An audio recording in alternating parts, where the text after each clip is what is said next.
Okay, so we're going to go ahead and look at this question here.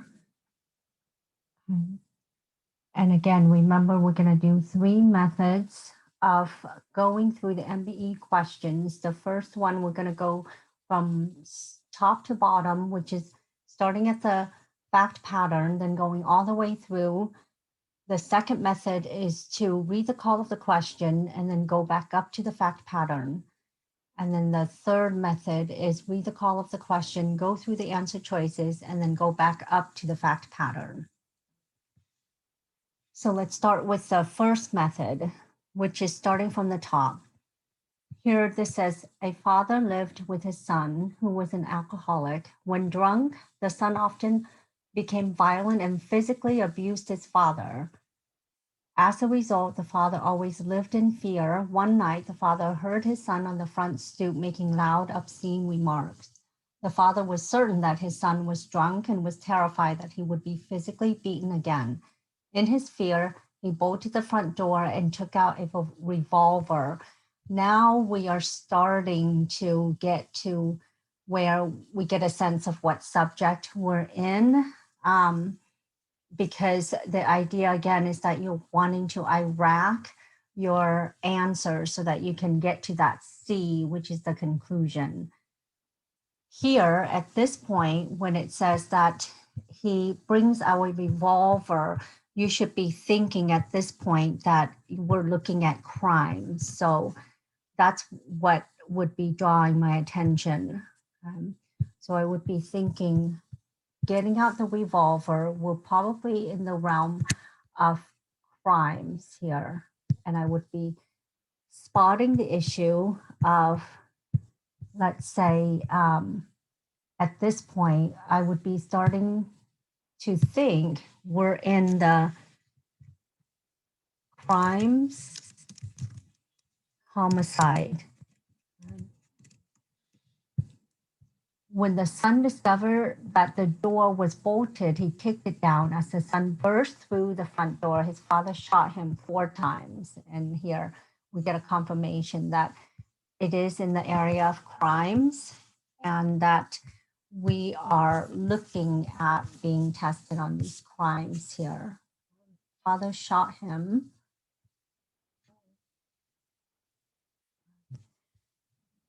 And of course, killing him.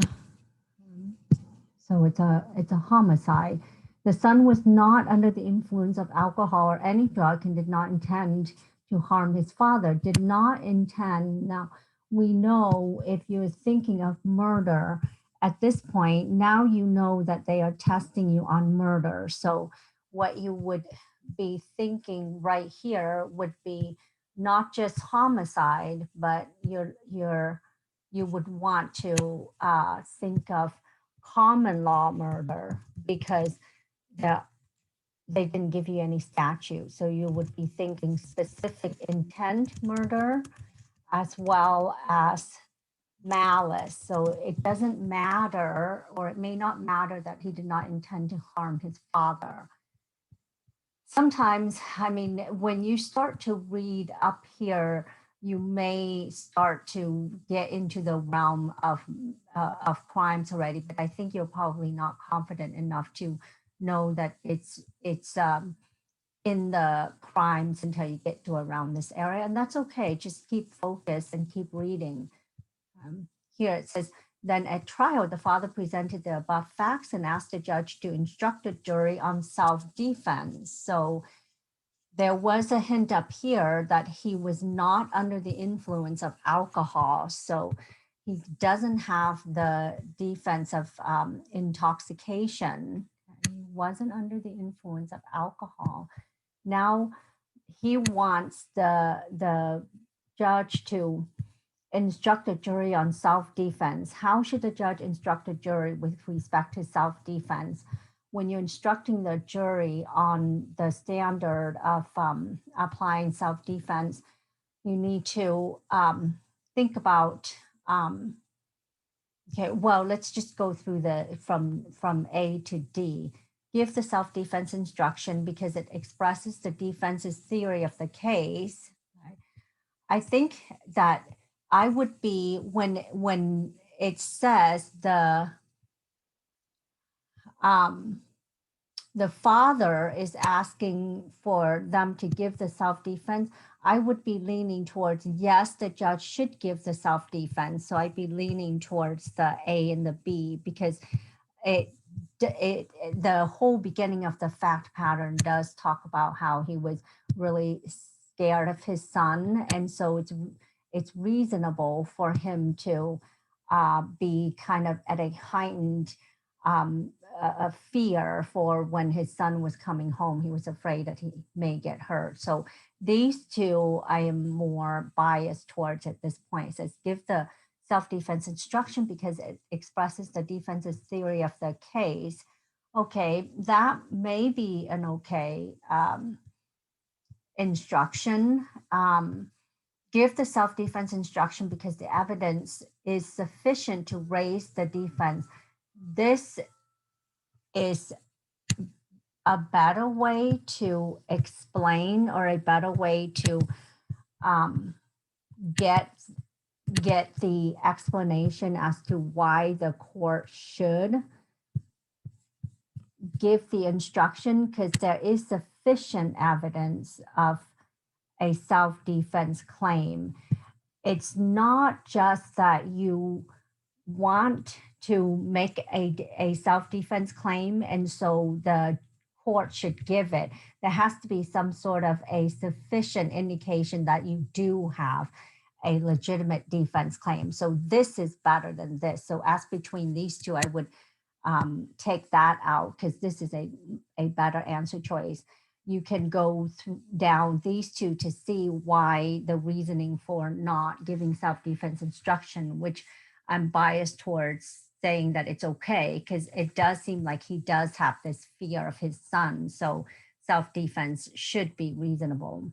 And it says, deny the instruction because the father was not in imminent danger from his son.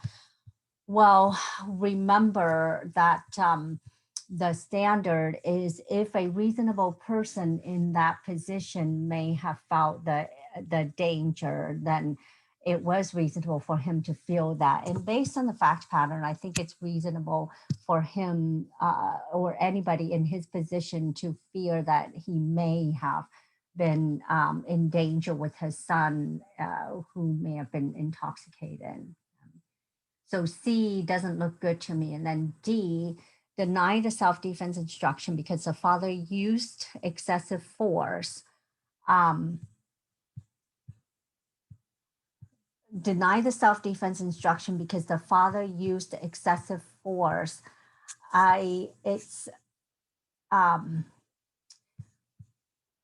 When his father shot him, the door was bolted. He kicked it down. As the son burst through the door, his father shot him 4 times in the chest, killing him. The son was not under the influence. He did not intend to harm his father.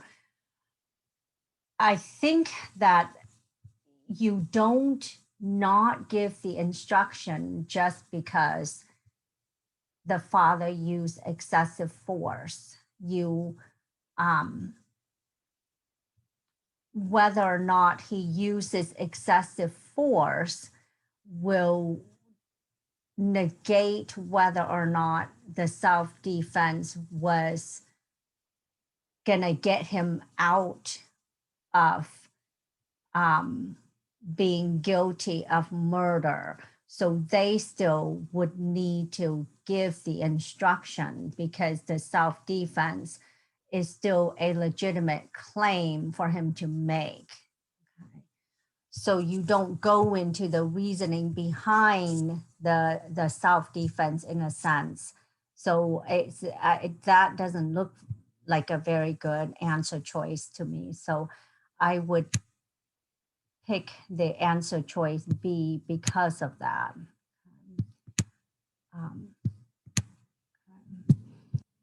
So sometimes it may not be perfectly clear why, but if you are between 2 answer choices and you know that there is a legitimate reason for him to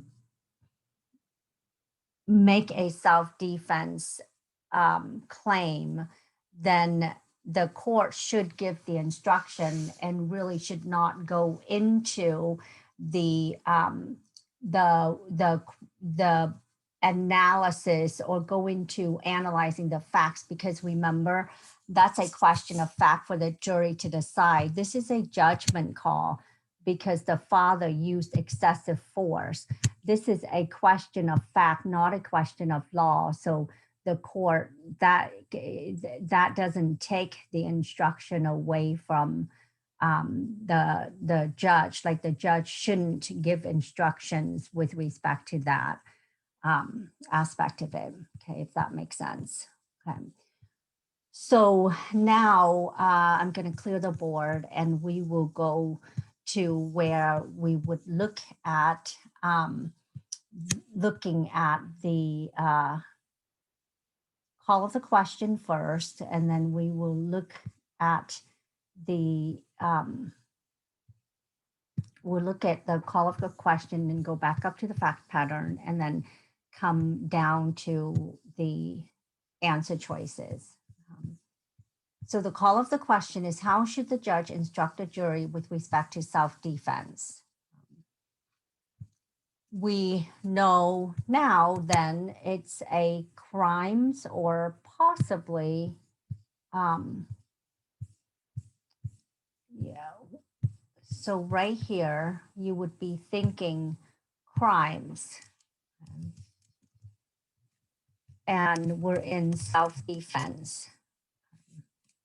So that's pretty good. You get right into the subject area.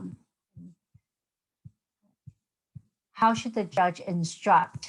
So also pay attention to the fact that you've got this, it's not just asking about self-defense, but it's asking about judge's instructions to the jury. So that comes into play.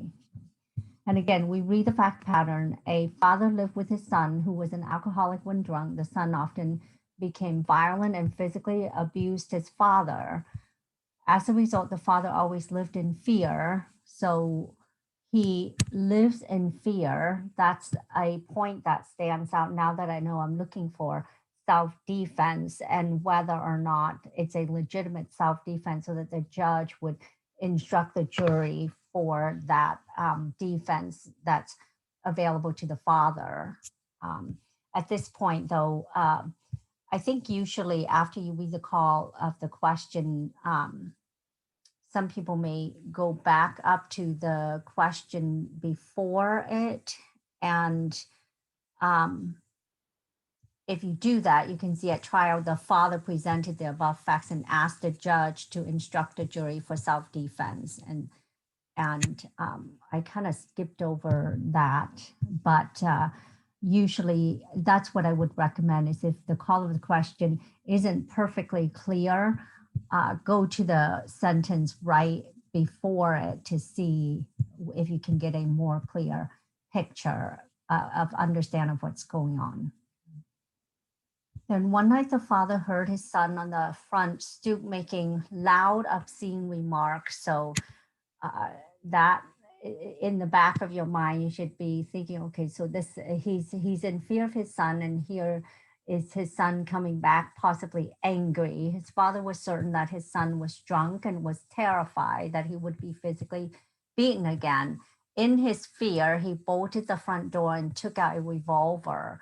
When the son discovered the door was bolted, he kicked it down and asked the son burst through the front door. His father shot him 4 times in the chest, killing him. In fact, the son was not under the influence of alcohol or drug and did not intend to harm his father. It doesn't matter that he didn't intend to harm his father. The father's perception is what matters in a claim for self-defense. Was his perception reasonable? And based on the facts that's been given, it does look like he does have a reasonable fear of his son doing harm to him. So the self-defense, again, after reading the fact pattern, I would think, yes, the judge should give the instruction for self-defense because there is a legitimate claim for self-defense here. And we're back at the favoring the A and B and going through and seeing that, you know, C and D are not as great of an answer choice because there's no reason not to allow the father to claim a self-defense, and the jury can be instructed on the self-defense instruction. B is better than A because you have to have a sufficient ground to ask for a defense. You don't just say you want a self-defense instruction and get it. You have to have some sort of a sufficient ground to make a claim for self-defense before the judge will give you the instruction or give the jury the instruction on your behalf. Okay. So now, again, let me clear the board. Let me clear the board and we will go through the last method, which is to go the call of the question, then go down the answer choices, and then back up to the top. So we start with the call of the question. How should the judge instruct the jury with respect to self-defense? So now, again, we see it's judge instructing the jury on a self-defense. So at this point, I'm thinking that it's likely crimes. Okay.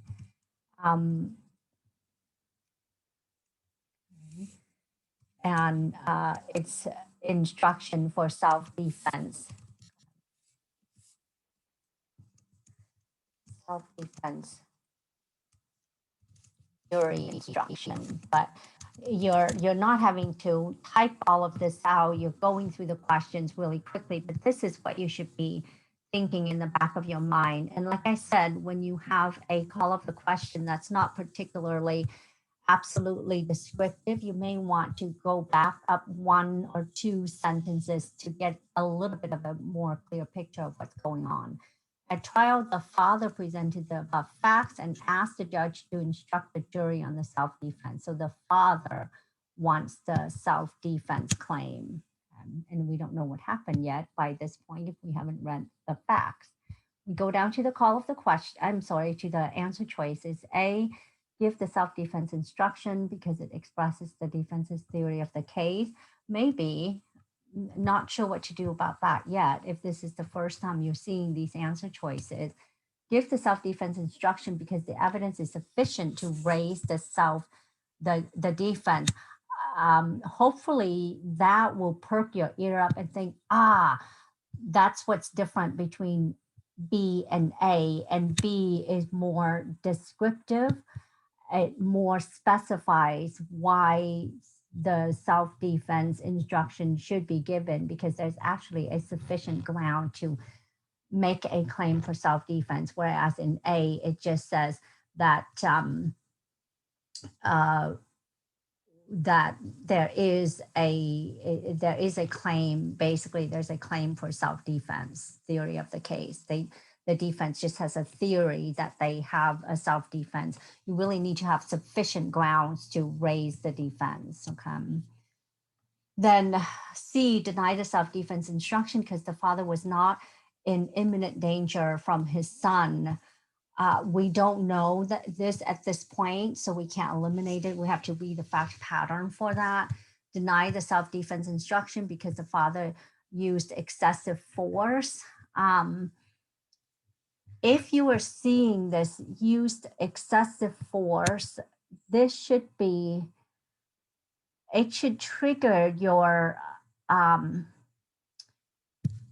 mind to be thinking, well, use of excessive force is a question of fact. Okay. So if that's the case, then if it's a question of fact, and question of facts are for the jury to decide.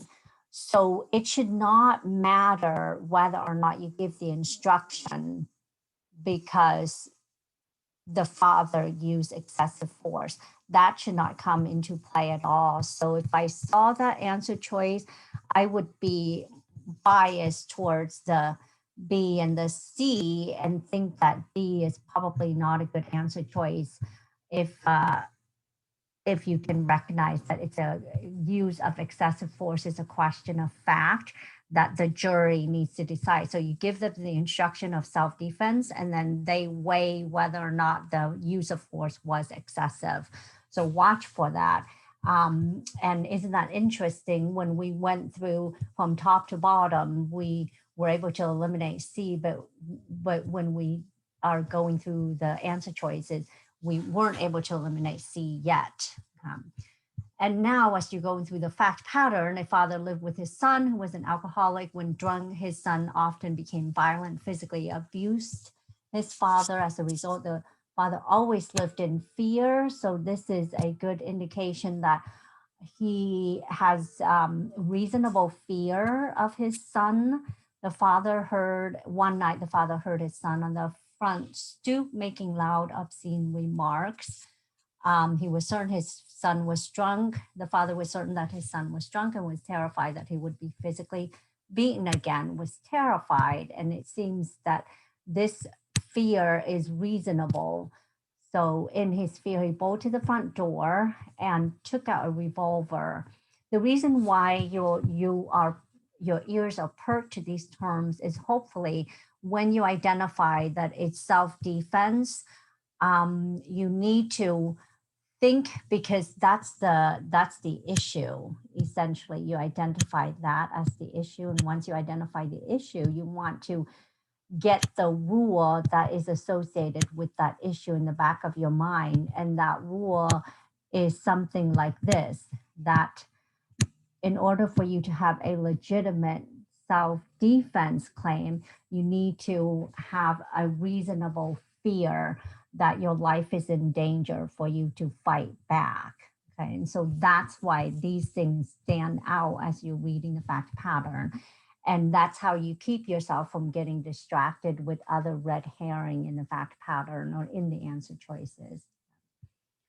So then it says, in his fear, he bolted the front door and took out the revolver. When his son discovered that the door was bolted, he kicked it down. As the son burst through the front door, his father shot him 4 times in the chest, killing him.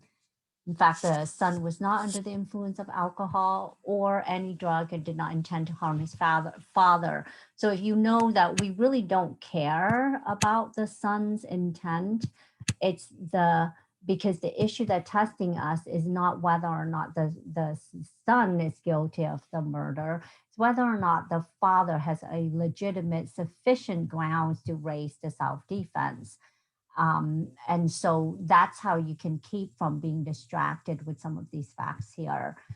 Once you read these things up here, where you are recognizing that he does really have a legitimate, sufficient ground for being afraid of his son so that he was defending himself, then you can see that C is not a good answer choice, because the father, it doesn't matter that he was not in imminent danger.